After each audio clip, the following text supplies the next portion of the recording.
te réveilles à 2 heures du matin en scrollant les messages sur TikTok, sur Facebook, et tu vois des refus sur l'immigration canadienne. Des refus de visa, tu te décourages. J'ai présenté ici sur ma chaîne un extrait de Radio-Canada qui démontre que les chefs d'entreprise, de santé, de la technologie, ils crient chaque jour qu'ils ont besoin des immigrants. Mais j'ai présenté encore un sondage récemment sur l'Union publique canadienne qui demande à ce que le pouvoir politique diminue les immigrants.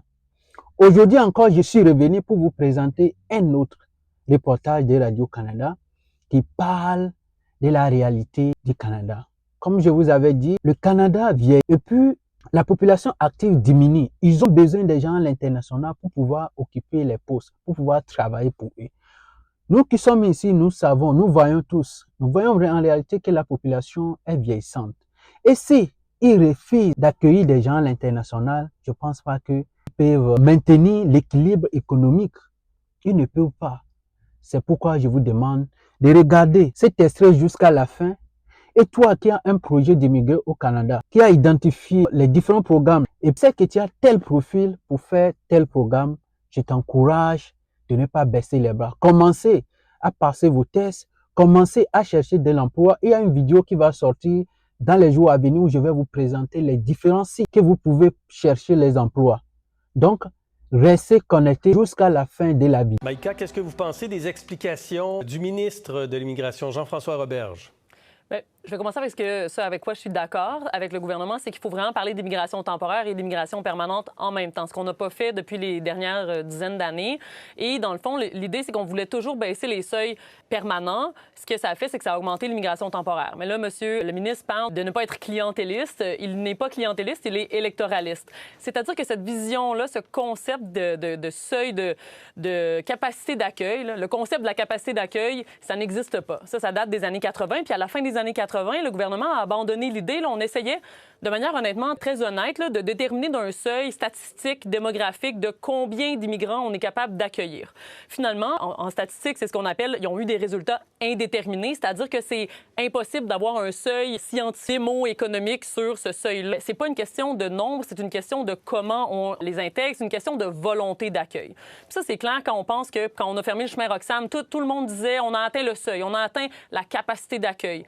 Après, la même année, en 2023, on a accueilli 30 000 Ukrainiens quand la Russie a envahi l'Ukraine. Parce qu'on est humaniste et parce qu'on s'est dit, bien, il faut accueillir ces gens-là. Donc, l'idée de la capacité du nombre, puis même Guy Rocher le disait, il faut arrêter de parler du nombre quand on parle d'immigration. Il faut commencer à parler de volonté d'accueil, puis d'avoir des solutions réelles là, sur l'accueil des immigrants. Alain.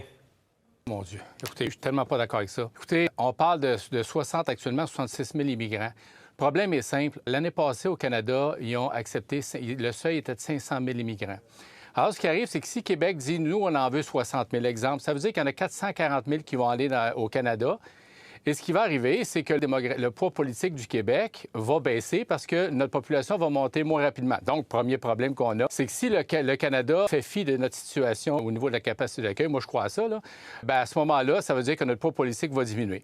En plus, ce qui arrive, c'est que si le Canada reçoit autant d'immigrants, bien, ce qui va arriver, c'est que ces gens-là peuvent aller en Ontario, au Nouveau-Brunswick, en Nouvelle-Écosse et aboutir au Québec. On n'a pas de contrôle sur les frontières. Il n'y a pas de frontières entre les différentes provinces et le Québec. Alors, c'est assez compliqué pour le gouvernement de venir là, établir très, très clairement un seuil d'immigration à l'intérieur du Canada. La seule façon de réaliser ça, c'est par l'indépendance du Québec, tout simplement. Et là, il faut rajouter les travailleurs temporaires. On parle de 600 000 travailleurs temporaires. Ça veut dire que au Québec, une personne sur 15 est travailleur temporaire, immigrant temporaire. Donc, parce qu'il y a des travailleurs et des étudiants, il y a des demandeurs d'asile. Là, l'année passée, on a accueilli plus de 50 000 demandeurs d'asile. Le dernier chiffre, c'est 550 000, parce que Statistique Canada a revu ses chiffres récemment. Mais juste pour être précis, là, 550 000 immigrants temporaires présentement au Québec. Mais moi, ce que je veux vous demander, est-ce qu'on doit baisser l'immigration temporaire et augmenter l'immigration permanente? Parce qu'il y a des vases communicants, là. Les permanents, c'est souvent ceux qui étaient temporaires qui deviennent permanents. Ou il faut baisser les deux seuils, Maïka puis Alain? Mais là où je suis d'accord avec M. le député, c'est qu'on a effectivement... malheureusement. Ce sont des bases avec... Bon, en tout cas, ce sont des bases communicantes. C'est-à-dire qu'on est toujours en train de parler de baisser les deux. Le problème, on a un problème démographique. Puis ça, monsieur le mentionnait, on a un problème démographique au Québec. Le Conseil du patronat dit que pour 100 personnes qui partent à la retraite, il y a seulement 93 jeunes qui entrent sur le marché du travail. Donc bientôt, pas bientôt, maintenant, on a un problème de main-d'œuvre dans des secteurs d'activité que les Québécois ne veulent pas nécessairement investir ou ont cessé d'investir. Et donc là, on a un problème où il va falloir des gens. Et donc, il faut penser à comment on va les accueillir. Puis si on diminue le seuil d'immigrants permanents, évidemment, ça va augmenter le seuil d'immigrants temporaires. Puis c'est une immigration qui est beaucoup moins planifiée, plus décentralisée, dont le Canada a, comme le dit mon collègue, un rôle à jouer, c'est des responsabilités. Et partager les responsabilités exactement. Sur l'immigration temporaire. C'est important de le dire. Oui, donc moi, ce que je voudrais, c'est une immigration qui est planifiée. On amène les gens en région, les gens parlent français, les gens sont intégrés dans les communautés, on a des secteurs d'activité qu'on privilégie. Mais pour ça, il faut de l'immigration permanente. Puis je parle même pas d'augmenter les seuils. Je pense qu'on peut les garder au seuil où ils sont en ce moment. On aurait dû prévoir de construire plus de logements, d'avoir plus de services sociaux, d'avoir des CPE plus efficaces, tout ça. On l'a pas fait, mais en ce moment, on a besoin de la main-d'œuvre. Puis il va falloir le faire par une immigration qui, selon moi, devrait être... C'est vrai qu'on l'entend beaucoup, ça, les besoins de main-d'œuvre, hein, de la part des entrepreneurs, de la part des PME en région, les municipalités. Alain disent... Un instant, là, notre économie dépend en bonne partie des travailleurs étrangers temporaires. Bon, écoutez, je veux dire, quand un pays comme le nôtre là, se retrouve à avoir une certaine pénurie de travailleurs, là, motiver les investissements dans les entreprises pour faire en sorte d'augmenter la productivité de chaque travailleur pour qu'on puisse avoir la même source de production avec moins de monde. Et ça, c'était la source de croissance économique à long terme des différentes économies occidentales. Ça veut dire que quand tu t'aperçois que tu as un certain problème d'embauche de travailleurs, bien, investis dans ton usine, investis de façon à ce que ta productivité par tête de pique, puis tu vas finalement régler ton problème. La façon facile et simple de faire, c'est de dire, bien, on va amener des gens, puis on va faire en sorte de devenir à quelque part moins stimulé à investir et acheter des outils, de l'équipement pour faire en sorte que notre productivité augmente. Ceci étant dit, je veux dire, le problème fondamental des immigrants temporaires actuellement, bien, c'est les demandeurs d'asile. Il n'y en a aucun contrôle là-dessus. Je veux dire, à un moment donné, si le gouvernement fédéral, à un moment donné, a fermé Roxham, ça plus ou moins réglé le problème. J'aimerais revenir sur les capacités d'accueil. On a demandé, quand j'étais au Bloc québécois, pendant des années, on disait au gouvernement fédéral d'accepter l'idée que la capacité d'accueil doit être respectée dans l'établissement d'un seuil.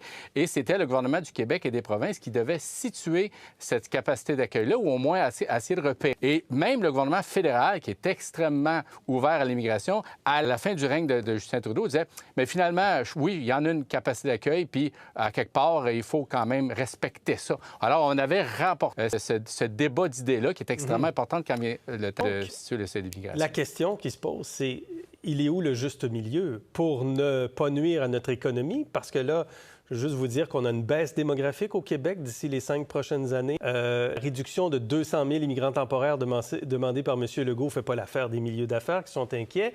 Mais en même temps, assurer une stabilité démographique à l'intérieur, si je reprends l'expression, de la capacité d'accueil, Mike. Mais c'est ça, le problème, c'est que démographiquement, on n'est plus là où on était dans les années 80. On n'est plus là où on était dans les années 90. La pyramide des âges est inversée. Il va falloir des gens pour s'occuper des personnes âgées. Il va falloir des gens pour travailler dans des CPE. Donc là, c'est comment on va le faire. On ne peut pas éviter la question de l'immigration. Il nous faut des gens pour travailler, pour s'occuper de nos personnes âgées, pour s'occuper des enfants. Après, c'est comment on va le faire. Puis le concept de la capacité d'accueil, je vous le dis, là, en académie, en statistique, en économie, c'est pas un concept qui existe parce que c'est un concept qui a été...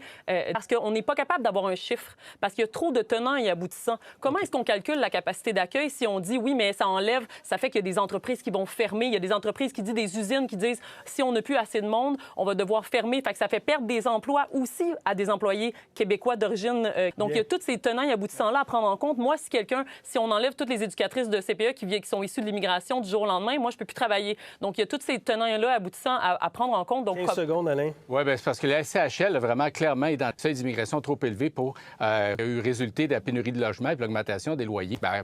Voilà. C'est sur Soupir qu'on va s'arrêter. Merci, Alain. Merci, Maïka. On se reparle tantôt. Vous avez vu l'extrait de Radio-Canada. Les emplois dont je parle ici, c'est des emplois où les Canadiens eux-mêmes, parfois, ne veulent pas accepter pour occuper.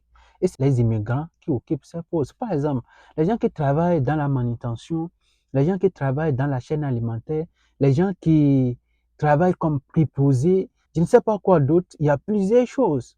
Donc, ces gens, c'est eux qui maintiennent l'économie du Canada. Et ils ne peuvent pas en aucun cas suspendre l'immigration. comme c'est leur coutume, ça fait partie de leur projet et ils ne peuvent pas suspendre. Donc pour toi, qui veux découvrir des réalités, des différents programmes, comment préparer son dossier, c'est d'ailleurs pourquoi j'ai créé cette chaîne pour vous fournir des informations nécessaires, réelles et vous encourager à continuer à préparer vos dossiers. Dites-moi en commentaire quel programme tu as déjà identifié et tu es à quel niveau ou bien qu'est-ce que te manque pour commencer. Dites-moi en commentaire et on se retrouve dans l'autre vidéo. Prenez soin de vous. À bientôt. Ciao.